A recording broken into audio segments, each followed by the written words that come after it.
Lumpur tidak disenangi sepupunya Azli. Sikap Fadil yang suka berfoya-foya memburukkan keadaan. Apa di dalam fikiran mereka? Saksikan kesudahan konflik ini setiap Sabtu 9 malam hanya di TV2. Dibawakan khas oleh Head and Shoulders, menghentikan kelima dari kembali.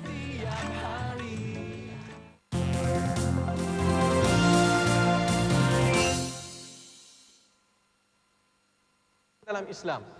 Terima kasih Hafiz dan juga yang memberi pandangan di awal tadi. Saya sangka dekat awal ingat anak murid rupa cikgu. Hebat pandangan dia. Inilah kehebatan orang Singapura, sehebat penganjuran program ini. Dan sebab itu kita harus ucapkan terima kasih kepada Jawatan Kemajuan Islam Malaysia dan SM Event Management yang telah memungkinkan siaran buat julung-julung kali sejarah tercipta dalam forum perdana pada malam ini. Kita jangan buang masa, terus kepada perbincangan kita. Saya nak pergi kepada Ustaz Farid. Ustaz, bila kita mendengar pandangan daripada cikgu kita dan kita melihat tajuk yang telah diberikan kepada kita ni, hijrah berdaya tahan mengharungi cabaran, dalam semangat-semangat hijrah yang masih ada ini, mungkin Ustaz boleh kongsi pandangan dengan kepada kita. Apakah yang boleh kita faham tentang pemilihan tajuk oleh penerbit kita ni? Kita tidak boleh menafikan keperluan topik hijrah itu, Ustaz Syarin. Kerana hijrah ni kalau kita lihat dalam maksud yang cukup luas, ianya bermaksud perubahan, perpindahan dan juga kecemerlangan, dan boleh juga difaham dengan makna penambahbaikan. Jadi hijrah ini sentiasa mengajak manusia untuk merubah diri, merubah sehingga masyarakat juga berubah menjadi masyarakat yang cemerlang. Kerana umat Islam ini dia mesti menjadi umat yang cemerlang. Kerana itulah yang dicapai melalui peristiwa hijrah Nabi sallallahu alaihi wasallam yang meninggalkan kota Mekah, bumi kecintaan Nabi sallallahu alaihi wasallam, dan membawa beberapa orang pengikutnya berhijrah ke bumi Madinah. Kerana mereka mahu mencari satu kecemerlangan, mahu adanya di sana konsep penambahbaikan dalam Islam.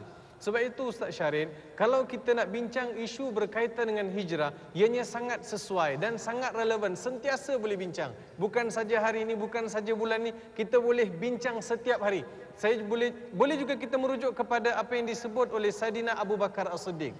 Beliau pernah mengungkapkan kecelakaan atau kerugianlah bagi mereka yang hari ini seperti semalam dan esok seperti hari ini. Maksudnya dia tidak berubah. Maksudnya dia tidak ada hijrah dalam diri dia. Rupa-rupanya apa yang disampaikan oleh Saidina Abu Bakar itu menjadi satu ungkapan memperingatkan kita sebagai umat yang sentiasa mendambakan kecemerlangan. Mesti ada perubahan setiap hari, Ustaz Syarin. Lebih-lebih lagi dalam dunia hari ini yang mana umat Islam dilihat sebagai umat yang agak ke belakang.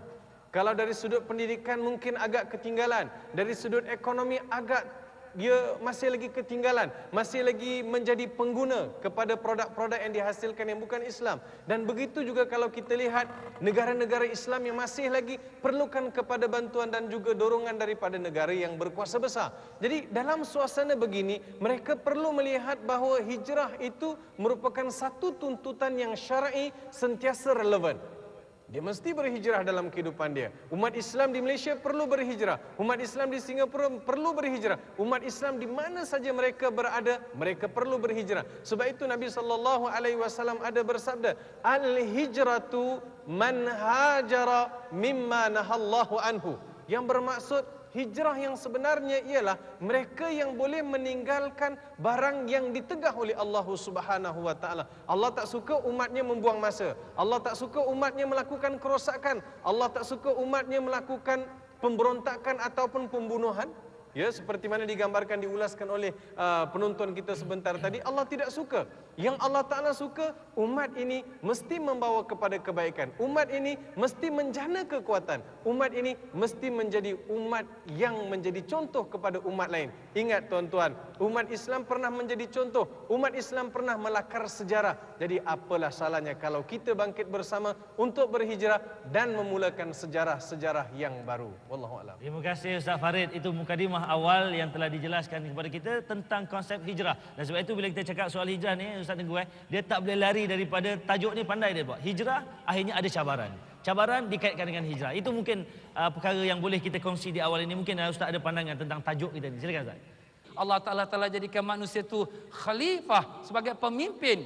Dan ini Allah Ta'ala sebutkan, Inni ja'ilun fil ardil khalifah. Sesungguhnya aku akan jadikan di atas muka bumi ini khalifah, sebagai seorang pemimpin. Dan sudah setentunya pemimpin ini mestilah mempunyai wawasan yang jauh dan mempunyai guideline atau garis panduan bagaimana nak memimpin mereka yang akan di bawahnya. Maka sudah tentulah kalau pemimpin ini rosak, pemimpin ini tak dapat menghadapi cabaran, pemimpin ini hilang panduan, pastilah mereka yang dipimpin itu, dunia yang mereka duduk ni akan hancur dan binasa dan akan rosak sebagaimana yang Allah Ta'ala tegaskan. A'udzubillahi minasyaitonir rajim. Zaharal fasadu fil barri wal bahri bima kasabat aydin nas. Telah zahirlah kerosakan di atas muka bumi dan di lautan dengan sebab perbuatan tangan-tangan manusia itu sendiri. Jadi kalau kita melihat hari ini berlakunya peperangan, hari ini berlakunya pembunuhan, hari ini berlaku huru-hara, maka sebenarnya tangan itu menunjuk jari kepada manusia itu sendiri. Merekalah punca sebabnya. Kenapa berlaku demikian? Karena manusia sendiri sudah berlaku kerosakan. Kenapa mereka berlaku kerosakan? Karena mereka sendiri tidak dapat mengharungi, tak dapat menghadapi, tak dapat melawani cabaran-cabaran yang mendatangi mereka.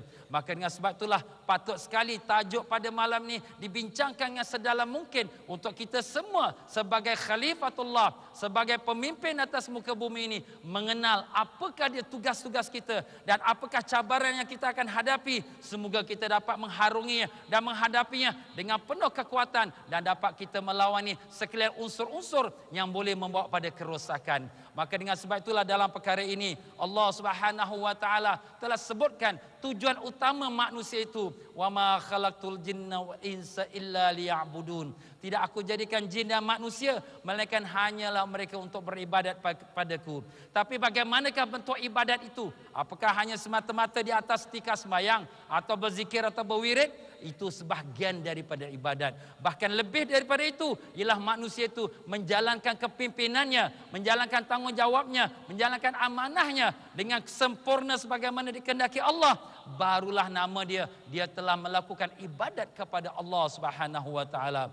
Maka dengan sebab itulah Allah Taala berkata kepada dunia dalam sepotong hadis kursi, ya dunia ikhdimi man khadamani, wahai dunia hendaklah kau berkhidmat, hendaklah kau patuh dan tunduk kepada mereka yang berkhidmat padaku, dan hendaklah kau mengambil mereka sebagai hamba kepada mereka yang berkhidmat untukmu. Maka dengan sebab itulah mudah-mudahan dengan forum ini dapat menjelaskan apa dia kewajipan kita sebagai khalifatullah dan menghadapi cabarannya. Wallahu a'lam. Terima kasih Ustaz Tengku dalam jawapan yang juga menarik. Di awal mukadimah kita bercakap tentang hijrah berdaya tahan menghadapi cabaran, dan itulah sebenarnya di antara cabaran-cabaran yang telah digambarkan dalam mukadimah kedua orang ahli panel, yang pastinya kita melihat bila cabaran dah ada, apakah kaedah untuk kita membina daya tahan sebenarnya supaya apa pun cabaran yang datang sebagai umat Islam, baik di Malaysia, baik di Singapura, kita tetap disebut tadi